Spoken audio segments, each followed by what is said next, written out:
Tá certo? Dessa união você falou. E o presidencialismo, quem foi que criou?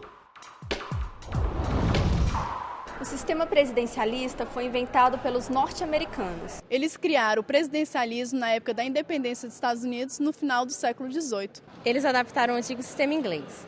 Mantiveram um administrador-geral, mas acabaram com o cargo vitalício e hereditário do monarca. O presidencialismo surgiu na formação dos Estados Unidos da América. A partir da independência das 13 colônias britânicas no final do século XVIII, os Estados americanos independentes formaram uma federação. Os americanos desejavam fortalecer o chefe do executivo e manter sua independência em relação aos outros poderes, ainda que quisessem criar formas de controle. O sistema inglês foi adaptado para isso, mas os princípios monárquicos foram substituídos. O poder concedido ao presidente americano teria tempo limitado e seria sujeito às eleições. O poder executivo ficaria desvinculado do poder legislativo. Somente o Senado poderia, por meio de impeachment, retirar o presidente no caso de crime de responsabilidade. Muitos poderes foram centralizados no chefe do executivo, sendo ele, ao mesmo tempo, chefe de Estado e chefe de governo.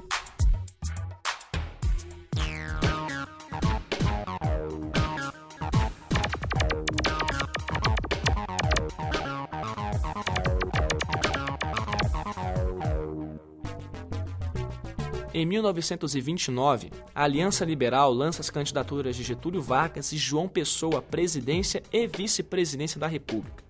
Derrotado, Vargas articula um movimento para depor o presidente Washington Luiz, que culmina com a Revolução de 30.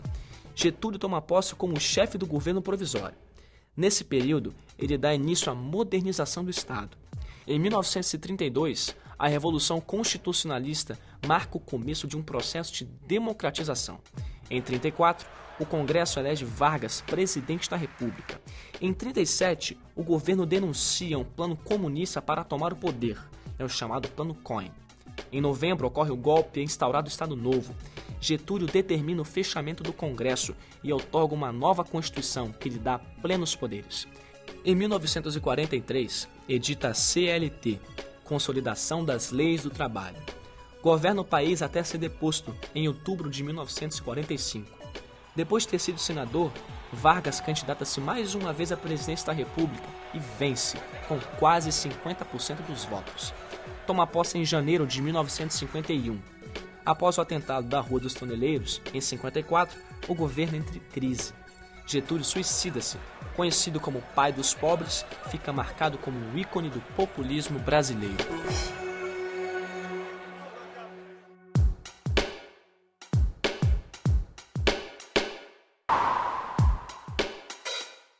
Beleza, do Brasil eu sei história, e agora pelo mundo, como funciona lá fora? Todos os países da Europa Ocidental têm primeiros ministros. França, Espanha, Portugal, Alemanha, Holanda, Itália. O Japão, a Austrália e o Canadá são parlamentaristas. O primeiro-ministro da França faz a coordenação do governo e a escolha dos demais ministros. O presidente alemão é eleito num colégio eleitoral chamado Assembleia Nacional. A Alemanha é parlamentarista. O presidente tem poderes quase simbólicos, embora seja chefe de Estado. É o chanceler federal quem assume o papel de chefe de governo, o equivalente ao cargo de primeiro-ministro. O presidente é eleito pela Assembleia Nacional, formada pelos deputados federais e por delegados das Assembleias Legislativas dos 16 estados, pois o chanceler federal e seus ministros são, em geral, deputados e frequentam as sessões plenárias. É o presidente da República quem assina acordos e tratados internacionais, nomeia e destitui ministros, mas ele sempre age a pedido do chanceler federal. A França é uma república democrática semipresidencialista. O presidente é eleito por voto direto e universal. É ele quem nomeia o primeiro-ministro e preside o Conselho de Ministros. O presidente da República, chefe de Estado, encarna a nação, sua história, sua unidade e sua integridade. Pode convocar referendos, dissolver a Assembleia Nacional, negociar e ratificar tratados ou até tomar a iniciativa de revisar a Constituição. O primeiro-ministro cuida da coordenação do governo. O Estado chinês é uma república parlamentarista de modelo socialista. Há um único partido, o Partido Comunista Chinês. O regime equilibra um grande sistema capitalista com um sistema comunista acusado de ditatorial. O parlamento chinês é a Assembleia Popular Nacional da China. É ela que elege os principais líderes chineses, o vice-presidente e o presidente do Estado. O Conselho de Estado chinês é que é o órgão executivo supremo do país. Ele aplica as leis elaboradas e as resoluções aprovadas pela Assembleia Popular Nacional da China e seu comitê permanente. O Conselho de Estado é composto por um primeiro-ministro, 3 vice-primeiro-ministros, conselheiros, 31 ministros, diretor, chefe de contas e secretário-geral de todas as comissões.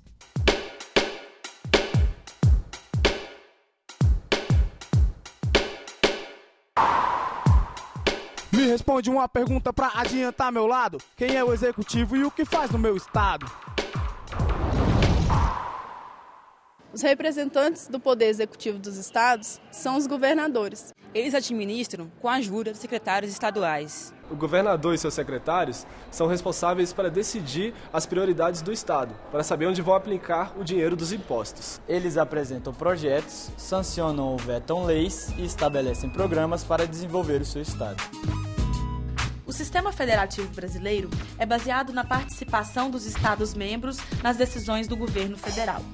Apesar disso, os poderes da União ainda são muito grandes e centralizadores em relação aos estados e municípios.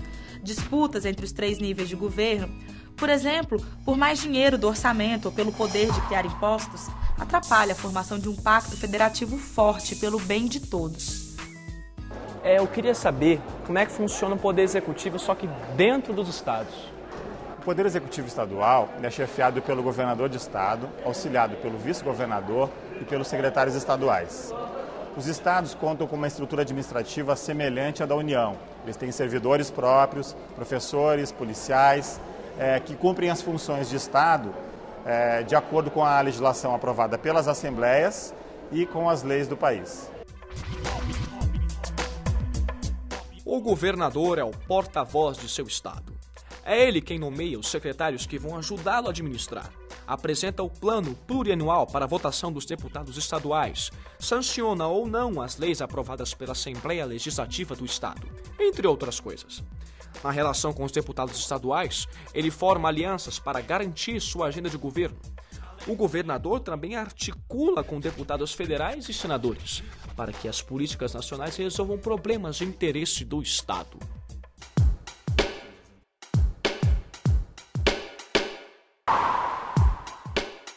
Lei de responsabilidade fiscal, com a sua utilidade me responde na moral. A lei de responsabilidade fiscal é necessária porque muitos políticos usavam o orçamento no final do mandato para ganhar votos. A lei obriga que as finanças sejam apresentadas detalhadamente ao Tribunal de Contas competente. Os tribunais de contas podem aprovar ou reprovar os gastos do Poder Executivo. Antes da lei, não havia punição. A lei fixou o teto para gastos em diversas áreas do Poder Executivo. A Lei de Responsabilidade Fiscal entrou em vigor no ano 2000. É um jeito para tentar evitar que prefeitos e governadores endividem as cidades mais do que elas conseguem arrecadar com impostos. A lei obriga que as finanças sejam apresentadas detalhadamente aos tribunais de contas.